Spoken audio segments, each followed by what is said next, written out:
வேலூர் மாவட்டத்தில் வாக்குச்சாவடி மையங்கள் மறுசீரமைப்பு ஆட்சியர் தலைமையில் அனைத்துக் கட்சி கூட்டம்.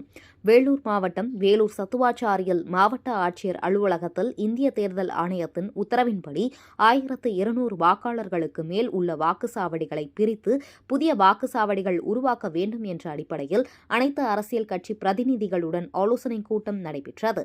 இதில் ஏற்கனவே 1314 வாக்குச்சாவடிகள் இருந்த நிலையில் தற்போது 1422 வாக்குச்சாவடிகளாக மறுசீரமைக்கப்பட்டுள்ளது.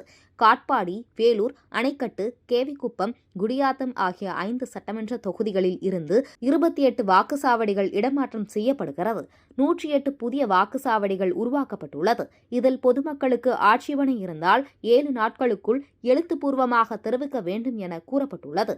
இதில் அதிமுக, திமுக, காங்கிரஸ், பாஜக, கம்யூனிஸ்ட், நாம் தமிழர், ஆம் ஆத்மி, தேமுதிக உள்ளிட்ட பல்வேறு அரசியல் கட்சியினர் இதில் கலந்து கொண்டனர்.